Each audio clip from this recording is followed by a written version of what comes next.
Good morning 10th class. आज आपकी science की क्लास है। लास्ट टाइम हमने सर्कुलेटरी सिस्टम कंप्लीट किया था। एक टॉपिक छोटा सा इसका रह गया था, वो था लिम्फ। जैसे ब्लड एक इम्पॉर्टेंट रोल प्ले करता है मटेरियल्स को ट्रांसपोर्ट करने में one place to another, oxygen और फूड वगैरह को ट्रांसपोर्ट करने में, वैसे ही एक और कंपोनेंट है सर्कुलेटरी सिस्टम का जिसको बोला जाता है लिम्फ। लिम्फ क्या होता है? एक आपको पता है ब्लड किसके अंदर फ्लो करता है? आर्टरीज क्या करती हैं? हार्ट से डिफरेंट पार्ट्स तक ब्लड को सप्लाई करती हैं। लेकिन जो आर्टरीज हैं डायरेक्ट तो बॉडी पार्ट्स तक नहीं पहुंचती ना। किस फॉर्म में पहुंचती हैं? कैपिलरीज की फॉर्म में। लास्ट टाइम हमने यही पढ़ा था। लेकिन जब ये कैपिलरीज जा रही होती हैं डिफरेंट पार्ट्स तक, तो उनमें से कुछ जो फ्लूइड होता है, कुछ ब्लड वहाँ से निकल जाता है, एस्केप कर जाता है। जैसे ये मतलब डिफरेंट कैपिलरीज जा रही हैं, तो कुछ ब्लड यहाँ से छोटा सा निकल जाएगा, ये भी निकल जाएगा। ये क्या होता है? लिम्फ। फिर जो अलग अलग अपनी अलग ही वेसल्स बना लेता है ये, इन वेसल्स को बोला जाता है लिम्फेटिक कैपिलरीज। क्या बोला जाता है? Lymphatic capillaries. उसके बाद क्या है? ये जो लिम्फेटिक कैपिलरीज होती हैं कहाँ पर ओपन होती हैं? लिम्फेटिक वेन्स के अंदर। अब लिम्फ क्या है? प्लाज्मा की तरह ही होता है, मतलब ब्लड प्लाज्मा की तरह ही होता है, लेकिन इसके अंदर प्रोटीन का अमाउंट लेस होता है और साथ में ये इसमें कोई कलर भी नहीं होता। जैसे ब्लड का कलर रेड होता है, क्यों होता है? Due to the presence of pigment haemoglobin in it. लेकिन इस लिम्फ के अंदर कोई भी पिगमेंट प्रेजेंट नहीं होता, तो इसका कोई कलर नहीं होता। क्या करता है ये? डाइजेस्टेड और एब्जॉर्ब फैट को कैरी करता है इंटेस्टाइन से and drains excess of fluid from extra cellular space back into the blood. और जो एक्स्ट्रा सेलुलर स्पेस से मतलब जो मटेरियल्स वगैरह होते हैं उनको दोबारा से ड्रेन कर देता है। कहाँ पर? ब्लड के अंदर। ओके, नेक्स्ट देखिए, transportation in plants. Human beings और एनिमल्स की तरह प्लांट्स को भी यूज़फुल मटेरियल्स को एक से दूसरे प्लेस में कैरी करने की ज़रूरत पड़ती है। अब प्लांट्स क्या करते हैं? आपको पता है अपना फूड खुद प्रिपेयर करते हैं by the process of photosynthesis. इस काम में उनको चाहिए होती है कार्बन डाइऑक्साइड। दूसरी तरह के रॉ मटेरियल्स चाहिए होते हैं, वो भी अलग अलग तरीके से ले लेते हैं। सॉइल से क्या लेते हैं? वो वाटर एंड मिनरल्स लेते हैं। खैर, ट्रांसपोर्टेशन देखते हैं हम। प्लांट्स जो हैं वाटर कहाँ से लेते हैं? सॉइल से। मिनरल्स भी वहीं से लेते हैं। ओके, तो ज़रूरत पड़ती है इस वाटर को नीचे वाले पार्ट से ऊपर वाले पार्ट्स तक पहुँचाने की, और ये काम कौन करता है? Xylem tissue. जैसे ये एक ट्री है, यहाँ रूट से क्या ले लेते हैं? प्लांट्स वाटर ले लेते हैं। ओके, वाटर लेंगे, सॉइल के अंदर वाटर और मिनरल्स प्रेजेंट हैं, रूट्स के थ्रू वो क्या आ जाएगा? इसके अंदर आ जाएगा। अब देखो, बाहर एक बार मिनरल्स का अमाउंट ज़्यादा होता है तो वो अंदर आ जाते हैं। वाटर का भी ऑस्मोसिस के प्रोसेस के बारे में आपने सुना है ना। ऑस्मोसिस क्या होता है? The transfer of water molecules from higher concentration to lower concentration through a semi permeable membrane.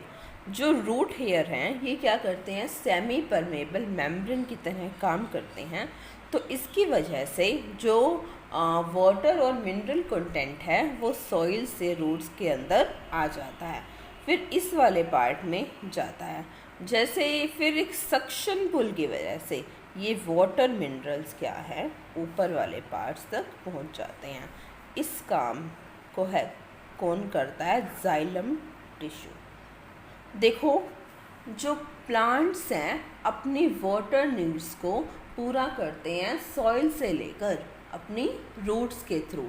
लेकिन ज़रूरत पड़ती है इस वाटर को प्लांट्स के ऊपर वाले पार्ट्स तक पहुंचाने की, और ये काम कौन करता है? Xylem tissue. जाइलम भी दो तरह से, मतलब ये तो हमने देखा कि रूट प्रेशर से काम कर रहा है, ठीक है ना। रूट से हमने इन्होंने क्या लिया? वाटर लिया और धीरे धीरे क्या कर रहा है? वो ऊपर ट्रांसफ़र कर रहा है। ये एक सक्शन पुल की तरह होता है। सक्शन का मतलब क्या होता है? किसी भी चीज़ को खींच लेना। जैसे एक मोटर होती है पानी की, अगर हमने उसको अंडरग्राउंड वाटर के साथ कंस्ट्रक्ट किया है, कहीं से भी हमें फर्स्ट फ्लोर सेकंड फ्लोर कहीं तक भी वाटर को ट्रांसपोर्ट करना है तो वो पानी को खींच लेती है, एक प्रेशर अप्लाई करती है, पुल अप्लाई करती है, जिसकी वजह से वाटर उसकी तरफ खींचा चला जाता है। वैसे ही ये जाइलम करता है। साथ साथ ट्रांसपिरेशन से भी कुछ वाटर क्या होता है? ट्रांसफ़र होता है लोअर पार्ट से अपर पार्ट्स में। ओके, ट्रांसपिरेशन से भी क्या होता है? कुछ वाटर लोअर से अपर पार्ट्स में ट्रांसफ़र होता है। अब देखिए ट्रांसपिरेशन क्या है? वैसे तो पढ़ा होगा आपने 8, 9 सभी क्लासेस में आता है ये। The loss of excess of water from the leaves of plants through stomata. Stomata के थ्रू एक्सेस वाटर का लॉस हो जाना, इसको बोलते हैं ट्रांसपिरेशन। जैसे ये लीव्स है, इससे एक्सेस वाटर कहाँ चला जाएगा? यहाँ पे चला जाएगा। तो यहाँ पर जो सेल प्रेजेंट होगी, इतने बड़े सेल नहीं होते, आपको एग्जांपल दे रही हूँ। जैसे धीरे धीरे करके सेल है ना, यहाँ पर यहाँ से लीव से वाटर बाहर जा रहा है, तो जो ये वाली सेल होगी वो वाटर कहाँ से लेगी? यहाँ से। ये वाली सेल लेगी यहाँ से, ये वाली यहाँ से। इस तरह से क्या है, एक जो पुल है वो क्रिएट होता जाएगा। तो जाइलम क्या करता है? दो तरह से वाटर को ट्रांसपोर्ट करता है। एक तो किसकी हेल्प से? ट्रांसपिरेशन की हेल्प से,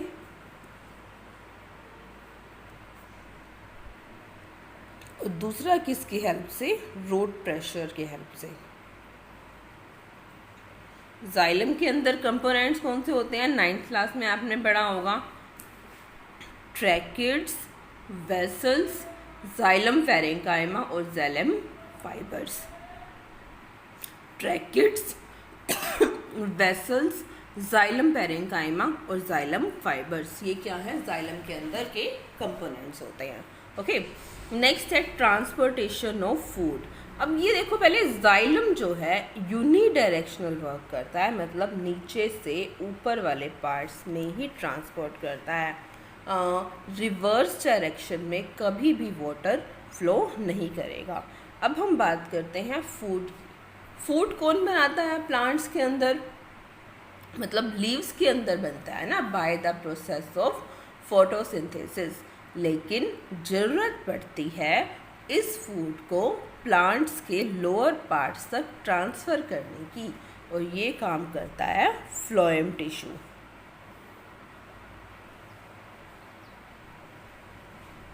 अगेन मान लेते हैं यहाँ पर जो लीव्स प्रेजेंट हैं, इनके अंदर फूड बन रहा है। फूड किस फॉर्म में होता है? ग्लूकोज, सुक्रोज, ऐसे इस फॉर्म में। मतलब यहाँ पर भी ये सब क्या हैं? लीव्स प्रेजेंट हैं। तो ये स्टेम के अंदर क्या है? जाइलम टिश्यू भी था जो वाटर को ट्रांसपोर्ट कर रहा है। अब देखो थोड़ा सा इस साइड वाले पार्ट में जो यहाँ पर फूड बन रहा है, ग्लूकोज, सुक्रोज, शुगर्स, मतलब इस फॉर्म में होगा। ग्लूकोज मान लेते हैं, वैसे स्टोर वो स्टार्च के फॉर्म में करते हैं, लेकिन फोटोसिंथेसिस में बनता तो ग्लूकोज के फॉर्म में है ना। वो जो ग्लूकोज है यहाँ से आ जाएगा यहाँ पर, जो वाटर है वो भी कहाँ से आ जाएगा? यहाँ पर। तो यानी कि इस पार्ट के अंदर ये सॉल्यूशन क्रिएट हो जाता है किस चीज़ का? वाटर और ग्लूकोज का। यहाँ पर वाटर और ग्लूकोज का सॉल्यूशन आपका क्रिएट हो गया, तो क्या होगा? आपने डिफ्यूज़न, ऑस्मोसिस ये सब सुना है ना। डिफ्यूज़न क्या होता है? The transfer of any material from its higher concentration to lower concentration. Osmosis में ये होता है the transfer of water molecules from higher concentration to lower concentration through a semi permeable membrane. ये क्या होगा? फिर धीरे धीरे लोअर पार्ट्स में आता जाएगा।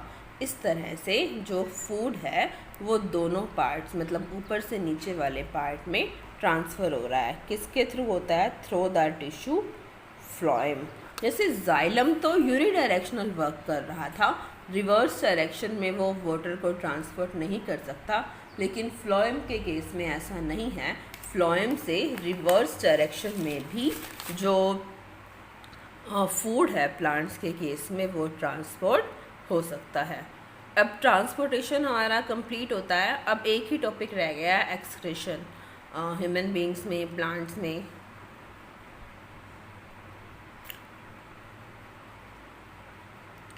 ओके, इसके बाद जस्ट मैं आपको एक वीडियो भेज रही हूँ जिसके अंदर एक्सक्रीशन एक्सप्लेन किया हो।